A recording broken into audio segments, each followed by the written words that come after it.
పూరా లోకల్. నమస్తే, welcome to పూరా లోకల్. ప్రస్తుతం మనం తెలంగాణ భవన్ దగ్గర బీఆర్ఎస్ పార్టీకి సంబంధించిన మహిళా సీనియర్ నాయకురాలతో ఉన్నాము. ఎలా అనిపిస్తుంది? కేసీఆర్ గారు చాలా రోజుల తర్వాత పార్టీ కార్యాలయంకి వచ్చారు. ఎలా అనిపిస్తుంది?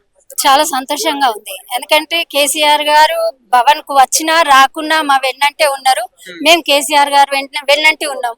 మాకు ఎలాంటి భయాలు గాని, కేసులు పెట్టినా ఏమి చేసినా కూడా మేము ఏమేమి వెనకాడేది లేదు.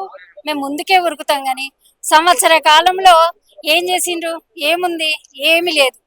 సీఎం గా ఉన్నా కూడా సీఎం అసలు గుర్తెవరో అన్నది కూడా లేదు. రేవంత్ రెడ్డి సీఎమా అని ఒక క్వశ్చన్ మార్క్ గా ఉండిపోతుంది. ఎన్నో సంక్షేమ పథకాలు ఇవాళ కేసీఆర్ గారు పెట్టిండ్రు. మాకు ఒక్క సంక్షేమ పథకాన్ని కూడా మాకు అందుబాటులో లేకుండా చేసిండ్రు. నేను బ్రాహ్మణ సంక్షేమ పరిషత్ మెంబర్ గా ఉన్నా. 50 కోట్లు మొన్న శాంక్షన్ చేసిండు కానీ ఇంతవరకు ఒక రూపాయి ఇవ్వలేదు. వారు విదేశీ విద్యకని వెళ్ళిన వాళ్ళు కూడా చాలా మంది ఇబ్బందుల పాలు అవుతున్నారు. వాళ్ళు అక్కడ ఏడుస్తూ మాకు ఫోన్లు చేస్తున్నారు. ఇటువంటి తరుణంలో నువ్వు ప్రభుత్వం ఉందా? అసలు ఏం చేస్తున్నారు మీరు?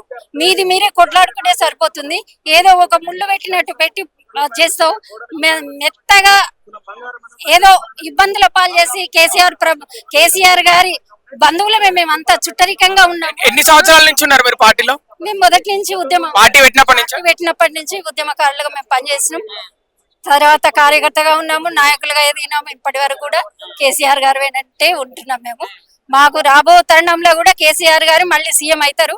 మాకు మంచి రోజులు వస్తాయి అన్న ఆశతో ఉన్నాయి. అంటే ఈ ప్రభుత్వం ఉన్నా కూడా లేనట్టే మా కేసీఆర్ గారు ఇప్పుడు సీఎం గా ఉన్నట్టు మేము ఫీల్ అవుతున్నాం. ఆ తరుణమే మళ్ళీ వస్తుంది మాకు.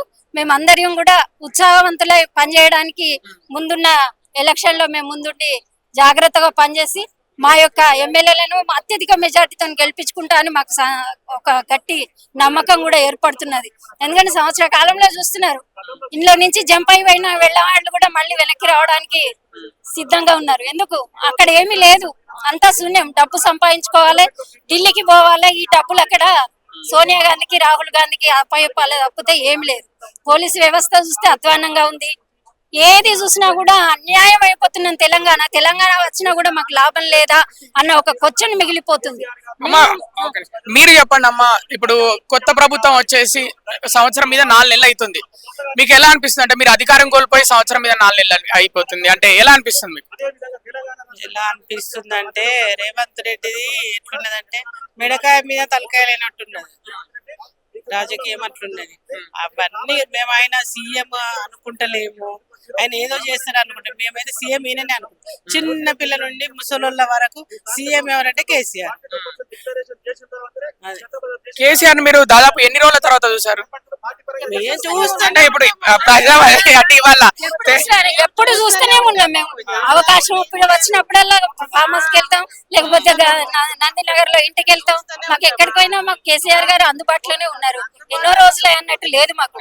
కాకపోతే ఇవాళ భవన్ కి వచ్చి మీటింగ్ పెట్టింది కనుక మేము కూడా ఉండాలి, పాల్గొనాలని ఒక ముఖ్య ఉద్దేశంతో ఇవాళ వచ్చినాగానే మాకు ఎప్పుడు అందుబాటులో ఉంటాం. మీరు ఏ నియోజకవర్గం వాళ్ళమ్మా?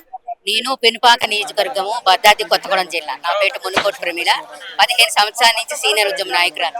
కేసీఆర్ అంటే ప్రాణం మాకు. కేసీఆర్ సీఎం గా ఉన్నప్పుడు మీరు ఎటువంటి కట్లు పడలేదు.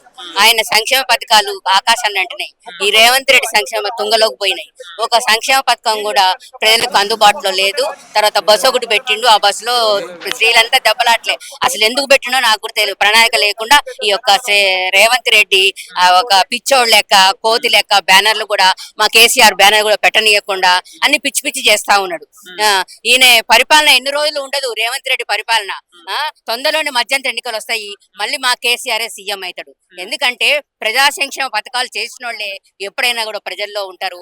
ఆ నాయకుడిని ఆయన మొహం చూస్తేనే చాలు కేసీఆర్ ని అందరు మెచ్చుకుంటారు. ఎప్పుడు చూడాలా, ఎప్పుడు తగతాలు ఆడుతూ ఉంటాం.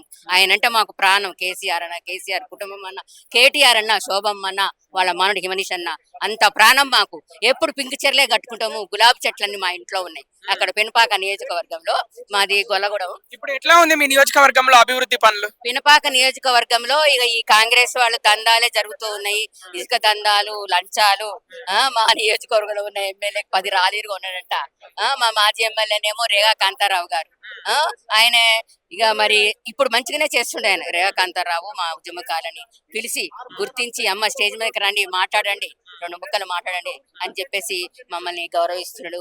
మమ్మల్ని ప్రతి ఒక్క కార్యక్రమం పిలిచి పక్కన పెట్టుకొని మైక్ పెట్టుకొని మమ్మల్ని బాగా గౌరవిస్తుండు. ఇప్పుడు మీ ముగ్గురికి కలిపి చివరి ఒక ప్రశ్న, ఇకపైన కేసీఆర్ ఎప్పుడు అంటే ప్రజాభవన్కి అంటే తెలంగాణ భవన్ కి వస్తే బాగుంటదని మీరు అనుకుంటున్నారా? వస్తున్నారు కదా, ఒకటి మా వస్తున్నారు కోరిక ఏంటంటే కేసీఆర్ కార్యవర్గంలో మేము కూర్చోవాలా. మాకు ఏ పదవి అక్కర్లేదు. కేసీఆర్ మీటింగ్ లో మేము కూర్చుంటే మాకు అదే ఆనందం. 10,000 మాకు ఏమి నామినేట్ పదవులు ఇవేమొద్దు. ఆయన కూడా కేసీఆర్ గారిని చూస్తే చాలు, కేసీఆర్ గారి చూపు మా మీద ఉంటే చాలు అన్న ధోరణిలోనే అందరు తెలంగాణ ప్రజలంతా కూడా ఉన్నారు. ఆంధ్ర రాష్ట్రంలో కూడా కేసీఆర్ అంతటి ముఖ్యమంత్రి ఎక్కడ లేరు అనే ఒక ఇటువంటి ముఖ్యమంత్రి ఎల్లకాలంలో ఉండాలని ప్రతి ఒక్కరు కూడా ఓటర్లు కోరుకుంటున్నారు.